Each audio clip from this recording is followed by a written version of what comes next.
What's up, lore masters? This is a series that solely focuses on Starfighters and Trek. I would suggest watching the entire series from the beginning. Check in the top right hand corner or click in the description below. Don't worry, I'll be here when you get back. With that out of the way, let's just get into it. It's intriguing that one of the most prominent fighters known in Trek is also one of the most confusing. In truth, we don't know what the Federation attack fighter is completely. It's often said to be a Peregrine type ship, or maybe it's a modified Peregrine or the descendant of the Peregrine type. It is kind of hard to tell, but I think we can sparse what it is, so we'll be delving into the Peregrine at a later point. But needless to say, I think we can all agree that this confusion is due to the executives being too cheap to make multiple fighter models. We'll be delving into that at a later point, but needless to say, the fighter has definitive similarities to the Peregrine variant. Now, many will question why I think that starfighters don't thrive within the Trek universe. However, the answer is really in just simple research on this class itself. The original purpose of the Federation attack fighter is that of a light courier that's meant to transport people and supplies. And due to this, it's likely that the fighter is also warp capable. Looking at its genesis, the original variant was meant more for civilian use, and it was lightly armored. Though this variant would be utilized by the Maquis, who would mount whatever weapons they could find on it and use it as a fighter of war. It does show some versatility, as these weapons could range from disruptors to Type 8 phasers. And as the plight of those in the demilitarized zone grew, Federation officers would assist in instilling Starfleet variants and upgrading those fighters to counter Cardassian aggression. We wouldn't see the fighter completely used for war until the Dominion War variant. The Dominion War variant was created by Starfleet and is observed as early as 2374. It includes several forward torpedo launchers with at least one phaser bank and two emitters. The fighter does continue to be among the weakest of the starfighters, often taking multiple casualties when they're used in engagements. Similar to that of the Federation attack fighter, the Haidaki class is a warp-capable Cardassian fighter. This fighter is often utilized in multiple different roles, including that as an attack ship and a shuttle. The fighter existed as early as 2370 and is theorized to be a newer design during this era. This theory comes from the fact that Kira Nerys, a Bajoran with intricate knowledge of Cardassian military assets, didn't recognize the ship. Like the Federation attack fighter, this vessel was also utilized by civilians and was modified in the DMZ in order to kill Federation citizens. Was modified in order to kill Federation citizens while Starfleet turned a blind eye? Was modifiable and able to accommodate Gaylord-class weapons. For self-defense, I guess. The military version was apparently the match of Federation attack fighters. This is believed due to dialogue which suggests that it was very dangerous for Federation attack fighters to engage this type of vessel.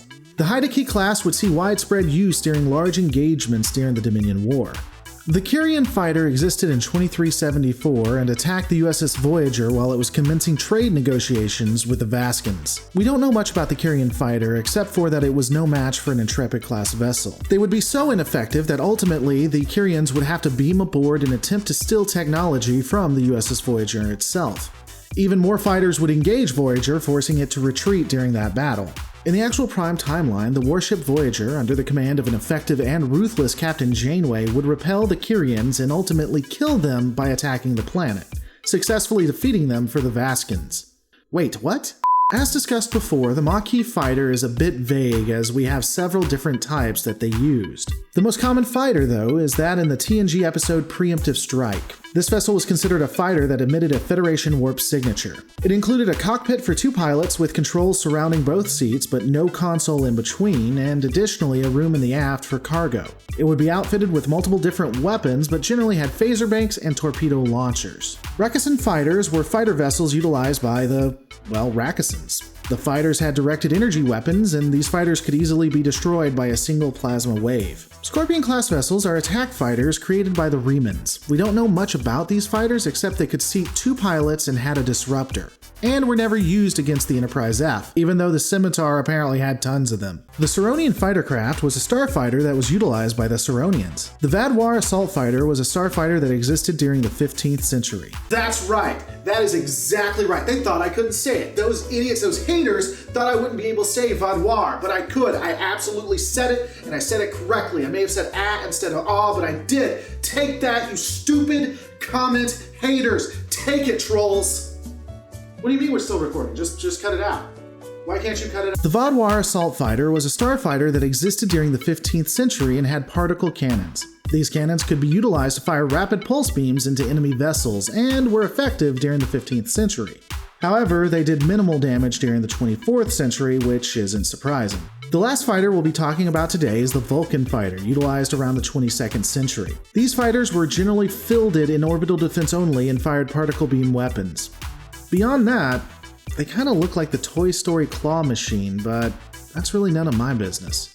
As I've discussed in this series, starfighters are rarely given their due and not explored all that much. This is in part due to a focus on starships and storytelling reflective of dealing with bigger, more advanced ships. While in the original series, Deep Space Nine, and yes, even Discovery, there have been elements of war, and sometimes the military aspect that goes with that, the stories have never focused on Starfleet as a military itself, and generally there has been an attempt to make it about humanity rising above and becoming more than the sum of its parts.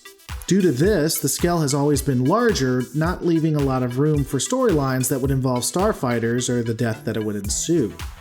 But those are my opinions. What are yours? Let me know in the comments below. This video is brought to you by the Lore Reloaded t-shirt series. Want to help out the channel? Consider buying some fancy swag, or become a patron at patreon.com/Lore Reloaded. For as little as $1 a month, you can really help out the channel. As always, remember that our lives are stories in the end. Make yours a good one.